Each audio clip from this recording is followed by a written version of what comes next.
Isa sa pinaka-iconic na character sa anime na halos lahat ng bata kilala to, the legendary Super Saiyan Son Goku. Sino nga ba si Son Goku?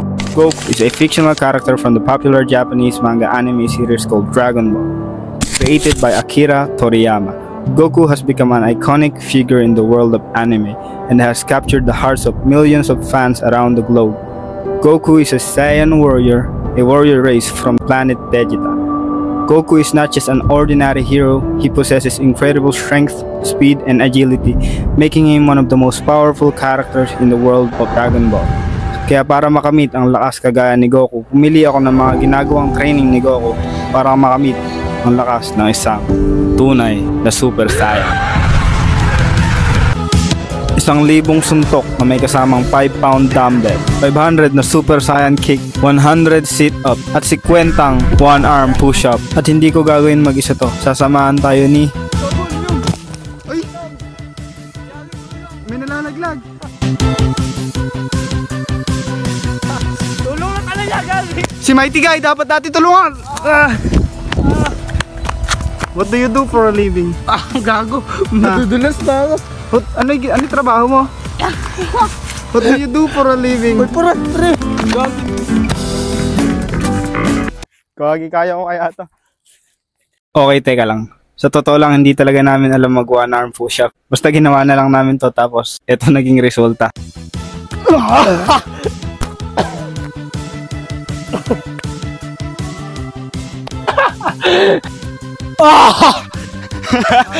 At maski isang beses, hindi namin nagawa. Kaya naman naghanap ako sa TikTok ng mga tips kung paano ba gawin ang one arm push-up. At sinubukan namin to. Pero napansin ko na hindi matino yung form namin. Kung ano-anong duya na ginawa namin para maitagpos yung one arm push-up. Pero sa mga lilipas na araw, unti-unti namin matututunan mag one arm push-up. At kagaya nga lagi ng typical na video ko. Wala na naman, sisilong kami. Dito. Ang challenging! Ang challenging! Sobrang challenging! Ayan o. Magkakasakit kami bukas! Mag-subscribe na kayo! Para di sayang yung pagod. Subscribe na kayo sa kaibigan ko. Tulungan yung maka... 1 billion! Oo, 1 billion! Crazy duo! Kanina alis na sana kami. Pumaripos namin ng motor kasi nababasa na yung gamit. Balik! Wala na yun. Tapos biglang papalis na kami, tumili ulan, alang ulan dito, di basa oh. Kung kailan paalis, saka umulan. Tapos pagbalik natin, saka umulan ng malakas ano. Doon na lang ulan, dito mayroon. May ulan doon oh. Balik kami, tumigil ulan, tutuloy na namin. Ano? Paano magdala ng plates ang mga bodybuilder? Mas lari, kaya mo kasi Baki dyan.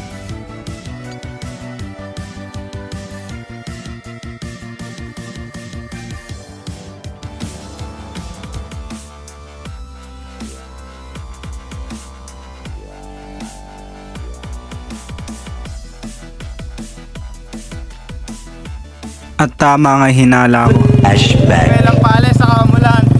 Tapos pagbalik natin, saka umulan ng malakas ano. Malas ba ako? Sabihin mo nga! Super Saiyan.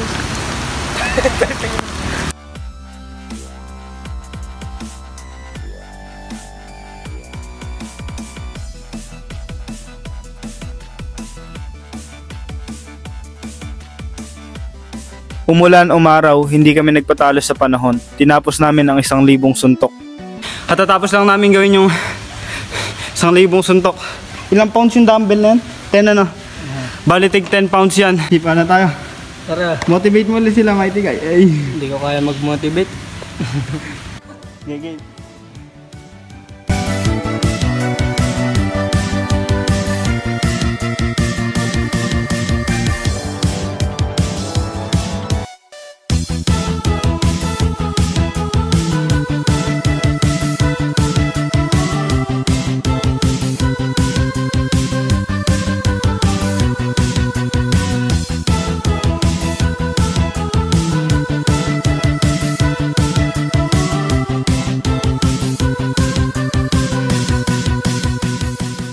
Day 2.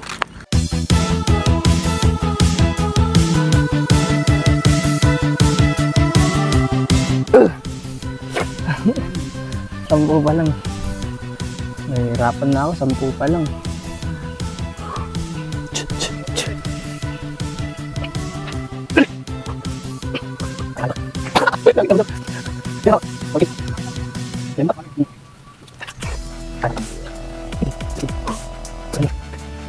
Eighteen.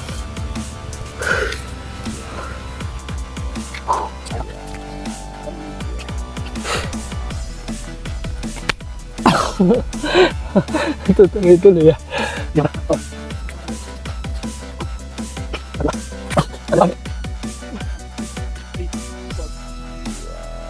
Ha!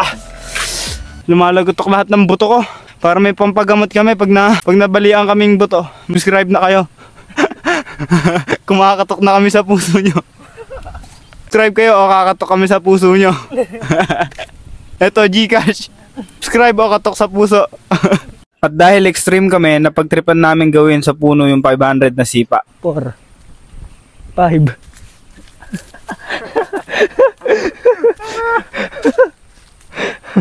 Talaga ganito gagawin natin. Sibakan ng paa.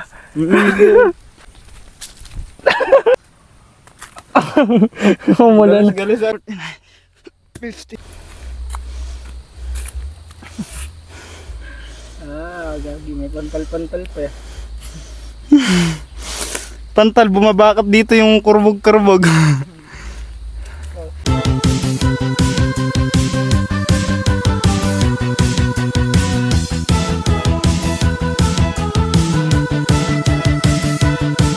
Pagkatapos namin durugin yung puno, ay yung paa pala namin, dumiretso na kami sa 1,000 suntok. Kasi bro, ayun na! Hayaan mo siyang magluto!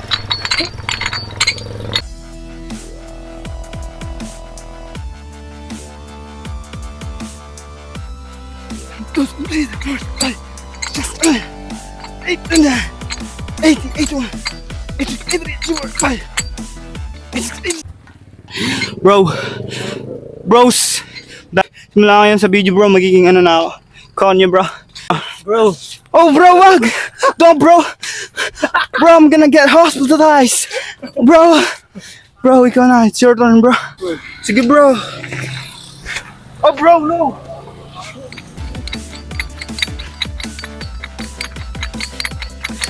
Ang dilim na. Subscribe! Cemetery pa kami, gabi na. So gagawin naman namin 100 sit-ups. Let's go!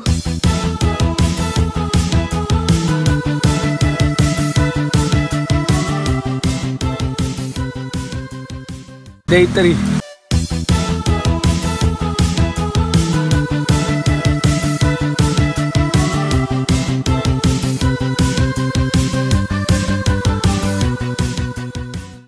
Mabilis lang lumipas yung araw na to kasi medyo nagagamay na namin yung challenge na to.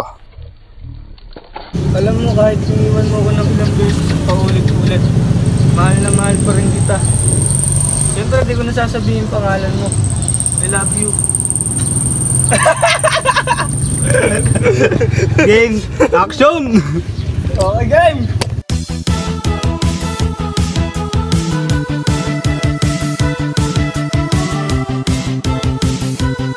Sinubukan namin ibang huli yung 1,000 suntok, kaso inabot kami ng dilim dito sa cemetery, kaya napilitan na lang kaming lumipat ng pwesto.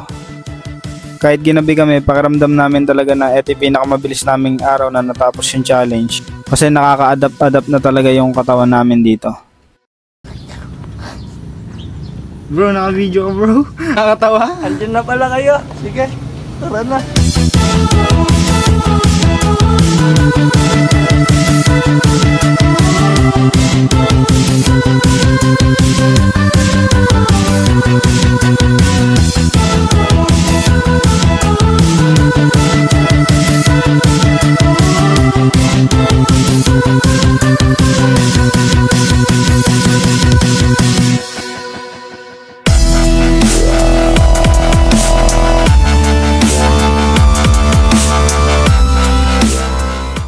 Bro, day 5 bro. Day 5, 1 push-up.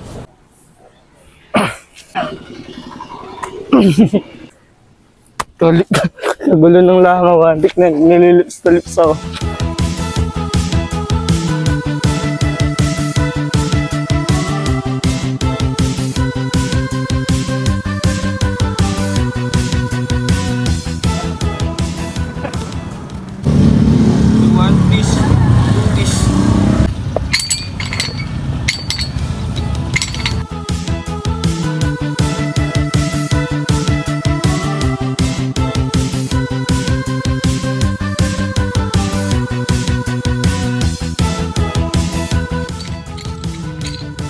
Inabot na naman kami ng gabi dito sa sementeryo.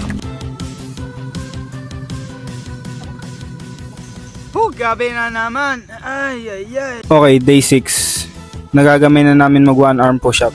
Pero nararamdaman na rin namin yung pagod at sakit ng katawan sa sunod-sunod na araw na walang pahinga.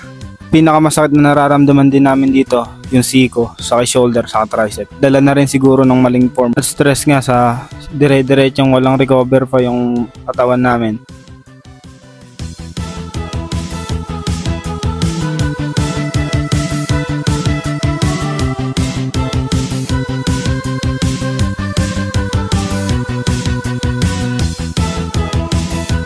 At sa 500 na sipa nga na sunod-sunod na araw, naramdaman na rin namin yung awit at literal na kada sipa namin may lumalagot.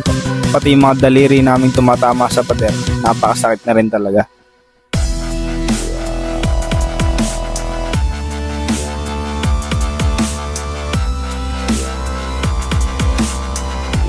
At inabot na naman nga kami ng dilim dito sa sementeryo, pero pagkayari nun, umibat na kami ng pwesto at dumiretso na kami sa sit-ups. Pero napahinto nga kami dito. Kung makita yung back ni Habas, oh. Bro, ay mag-practice kayo ng... Naniniwala ka ba kayo kayo? Sumunod ako pagka gano'n, gano'n naman ako. Palagi po ba kayo nagpa-vlog? Magpapapicture ako. Sa English. Papapicture ako. Eto yun. Wait. Isa mo, sunod. Magpapapicture ako.